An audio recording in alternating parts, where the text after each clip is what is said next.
Okay, so the first thing we're going to talk about, and you probably have already had this before, I'm not sure if you remember, the difference between type 1 diabetes and type 2 diabetes. That's very important for you to know the difference. Before we get into that, there's one thing I want to say about the pancreas.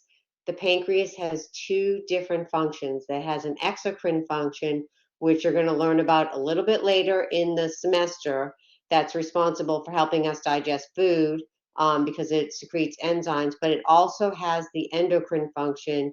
And one of the functions of the endocrine function, or one of the tasks of the pancreas, is to secrete insulin through the beta cells of the pancreas. Okay, so type 1 diabetes, these people are insulin dependent.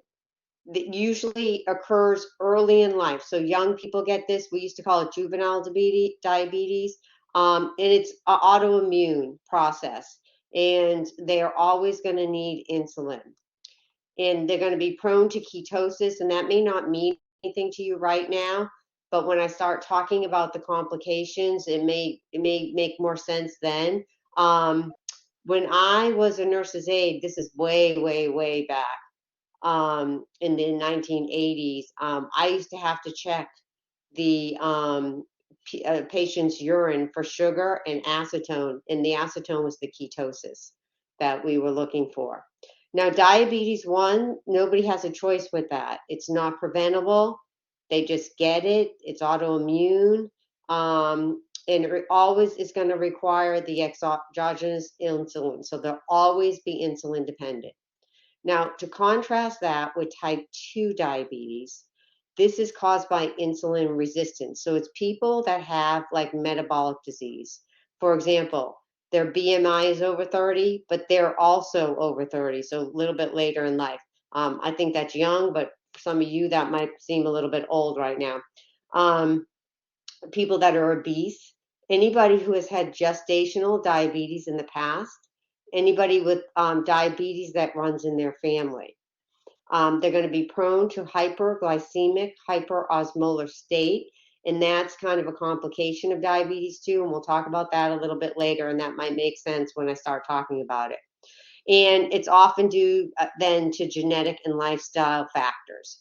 So for metabolic syndrome, that the people that are at risk for type 2 diabetes, this is what it comprises of. So it's a fasting blood sugar greater than 100, and you're going to need to know this. Triglycerides greater than 150. HDL is the happy cholesterol, and for males, it's good to be lower, higher. So for males, if they're lower than 40, then they can be at risk, and for females, if they're lower than 50, they can be at risk. Anybody with high blood pressure and anybody with central obesity is going to be more at risk for type 2 diabetes. Now, there are symptoms that you need to know, and I'm sure you've probably heard of the 3Ps before. So that's polyphagia, which means increased appetite. Polydipsia means increased thirst. And polyuria means they have to go to they have to urinate a lot. Those are the 3Ps that are central to diabetes. Some of the other symptoms, if it's type 1, they can have rapid weight loss. And type 2 can get weight gain. They can be extremely fatigued. They can be irritable. They get infections, and they get infections more easily than a person without diabetes. So they're more prone to that. So in your assessment, again, here's the 3Ps, and it's important you know those. Um, I know you learned about the hemoglobin A1C and LPVN 101. I used to teach that course. And this measures the blood glucose over the last 120 days. So the normal range is 4 to 6. We like it better, less than 6. However, with diabetics, we accept 6.5 to 8%, and the target for a diabetic is going to be 7%. Again, diabetics are more prone to infection, delayed healing. They have trouble recuperating from like wounds and sickness. Okay, so it's just best if they can take care of themselves so they don't get into that mess. They're going to end up with vascular disease, kidney disease, retinopathy, and hypo and hyperglycemia. So that's both ends of the spectrum. So people with diabetes are prone to these diseases because the diabetes or the increased sugar, if they don't have good glycemic control, is going to damage the vasculature. And we talk about like microvasculature, so that's like your kidneys and your eyes, that it damages. Okay, so that's one of the reasons it's really important to keep good glycemic control, or tight glycemic control is like we call it. So I have a little table here that maps out the signs and symptoms of hyper versus hypoglycemia, and you're going to need to know both. Okay, you're going to need to know hyperglycemia because patients, sometimes don't take their medications or they don't eat properly, and you're going to need to know how to recognize those. And also, when patients get infections, their sugar goes up. So that's like another clue. And then with hypoglycemia, anytime they take their medication, like say you give somebody insulin, you're always going to circle back and make sure they're not hypoglycemic. So you have to assess for that. Okay. So the mnemonic for hypoglycemia is be tired. Okay. So B stands for blurry vision. T stands for tachycardia and palpitations and tiredness, so weakness. Okay. I stands for irritability and seizures. R stands for restlessness and shakiness. And E stands for excessive hunger. And D stands for diaphoresis. So essentially, what's happening is our bodies are amazing. So we have a low blood sugar, and it signals our adrenal gland to release some catecholamine. So the sympathetic nervous system gets acting, and that's why you have those signs and symptoms of like diaphoresis and shakiness and tachycardia with palpitations. Okay. So a saying is cold and clammy, give me candy, right? Because you're going to need to know how to treat the hypoglycemia. Definitely got to know that. Okay. With hyperglycemia, you can remember the mnemonic AWIPS. Okay. So A stands for acetone breath, and that's a sign of ketosis. Weakness and wind is heavy, meaning they breathe heavily. People with hyperglycemia breathe heavy. So they have those Kussmaul respirations. H is for headaches. I is for increased thirst. P is for the three P's we talked about. And S is their sight is blurry. So both hyper and hypoglycemia can have blurry vision. So dry and hot needs an insulin shot. That's your saying for that. Okay. So their skin is going to be dry, whereas hypoglycemics are going to be have diaphoresis. So that's, you can kind of compare and contrast them to see what's the same and what's different. Okay. Now the treatment for hypoglycemia, you need to give 15 to 20 grams of glucose if the patient can swallow. That's what ATI says. Okay. So you can get this in a number of ways. So a half a cup or 4 ounces of juice or soda, and make sure it's not diet soda. 1 cup of non-fat milk, 10 hard candies, small box of raisins. They can eat up to 3 glucose tablets, and teaspoon of honey, sugar, or corn syrup. Recheck the glucose in 15 minutes.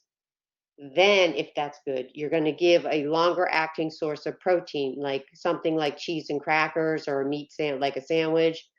For the patient that can swallow, you want to get them on their side to protect their airway.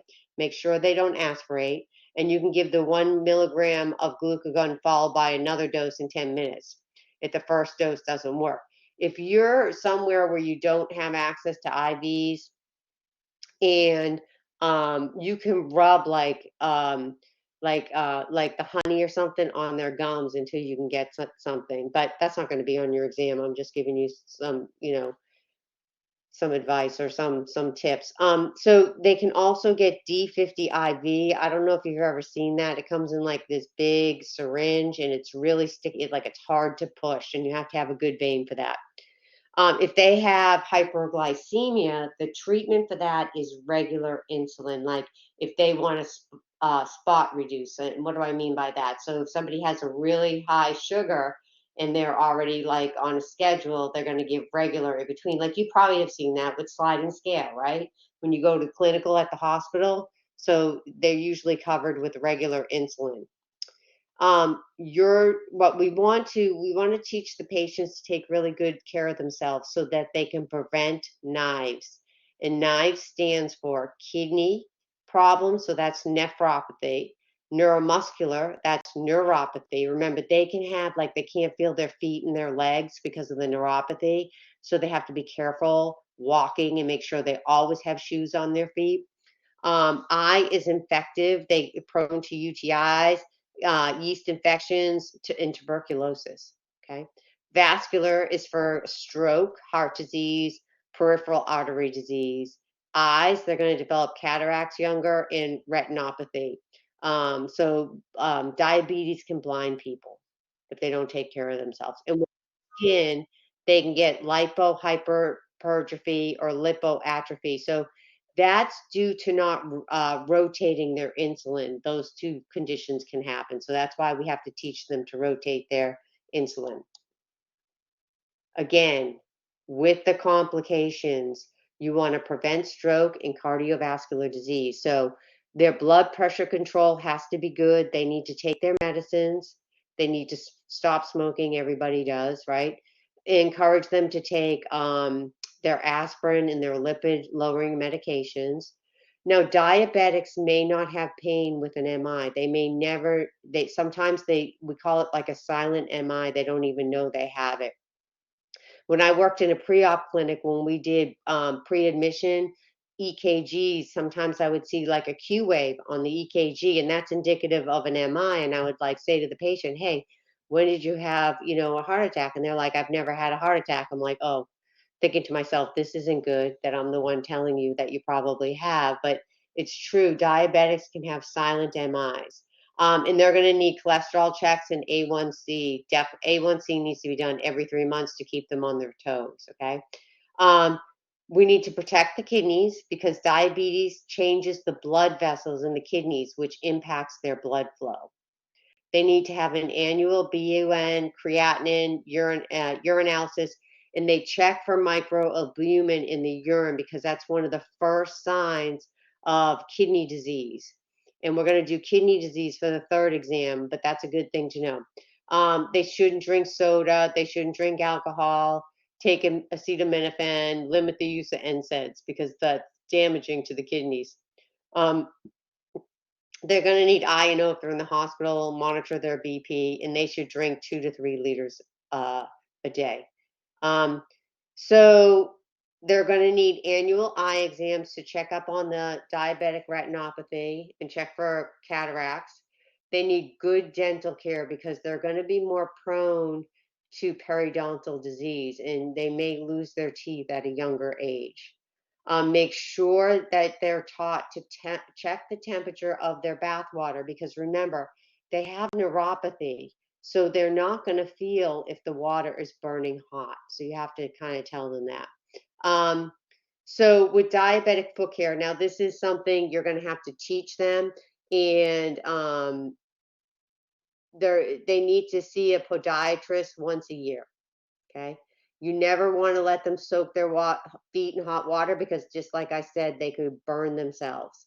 They need to look at their feet daily, clean their feet with soap and water. Okay, you never want the water really hot either. They need to put on clean socks every day and cut their toenails straight across if they're allowed to. Keep their feet dry. They shouldn't go barefoot. And they need to apply lotion to their feet, but skip putting lotion between their toes. No powder or lotion between their toes. Everybody, and diabetics, need to wear proper fitting shoes.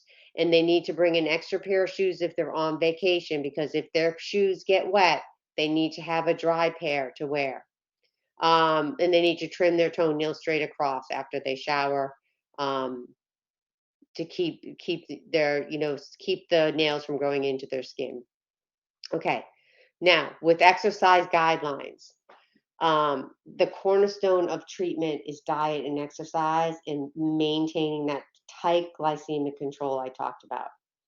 So in terms of exercise, The glucose needs to be between 80 and 250 for them to exercise.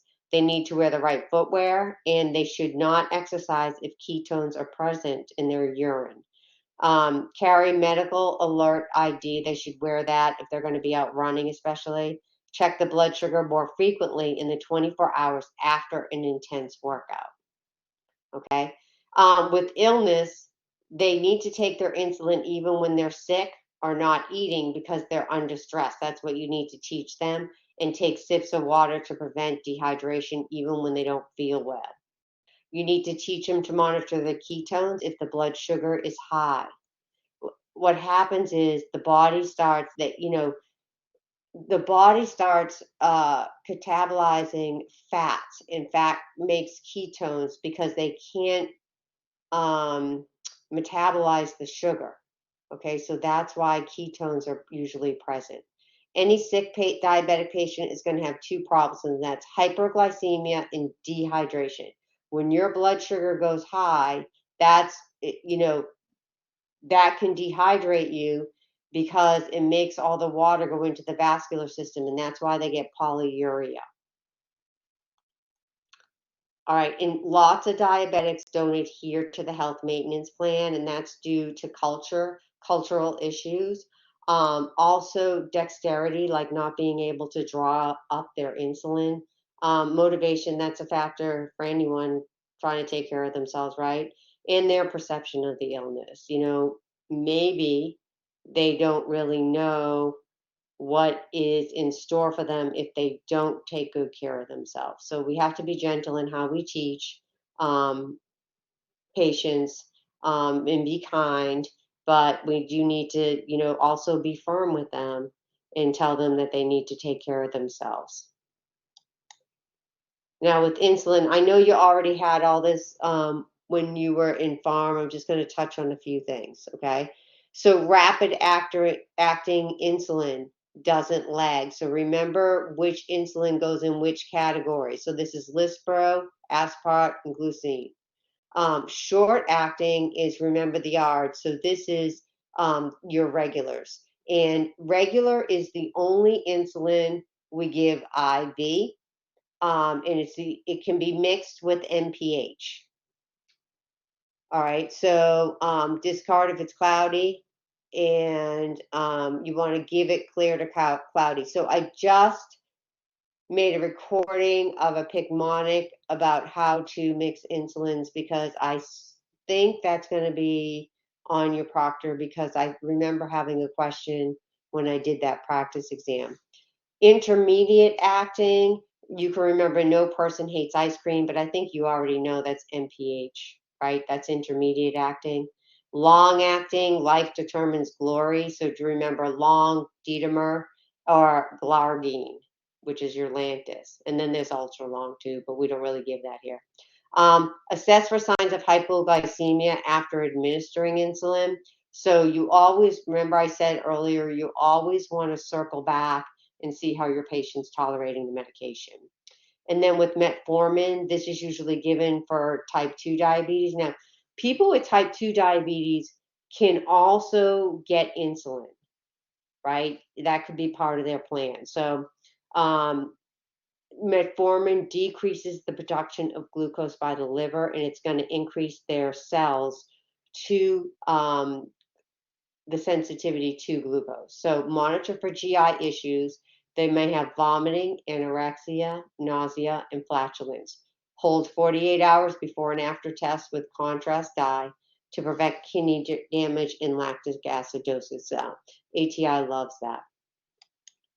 All right, now I'm going to talk about the two conditions that can happen when patients are sick. So we have diabetic ketoacidosis, and this would be for type 1 diabetics. Type 2 diabetics would have hyperglycemic hyperosmolar state. So we abbreviate that at HSS. Now, the onset of DKA is fast. Okay, so they get sick and they're going to go into this fast. Their blood glucose is going to be high. Serum osmolarity is going to be high. Now, these are the findings you're going to see. They're going to have that acetone breath, which means their body is breaking fat into ketones.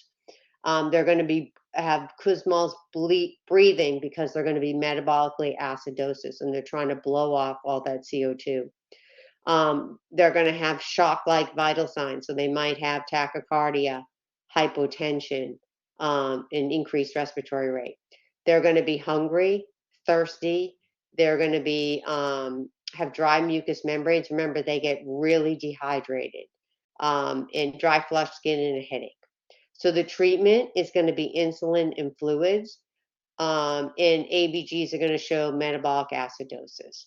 Whereas if you look at HHS, okay, this is for type 2 diabetics, it's going to come on a little more gradually. Now, they are going to have a higher blood sugar than somebody in DKA. So that's kind of a tip off. It's usually 600, like greater than 600.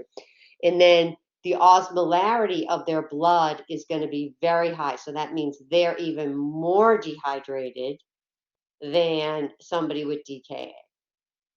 They're going to have, an altered mental status, and major dehydration is the main things you're going to see with them. They're not going to get that acetone breath or Kussmaul breathing. They're going to need IV fluids and IV insulin, and their ABGs are not going to show metabolic acidosis. So with the treatment of DKA, you can remember the mnemonic UCking DKA. So the first letter stands for fluids, then monitor the urea, that's the BUN, and the creatinine, okay? Because you want to check out, make sure their kidneys aren't going to be damaged. You want to check the potassium. When they become acidotic, the potassium is going to go up, and then giving insulin is going to make the potassium go down. So you have to check it and replace potassium. Insulin, they may need an NG tube. Once their blood sugar gets to 250, you're going to change the fluid that they're getting to D5 so that they can get a little sugar. Okay. The diet can be resumed once their DKA is resolved. And then they may need to get bicarb, but we don't really give it as much as we used to anymore. So make sure you understand the difference between DKA and HHS. All right, who has questions for me?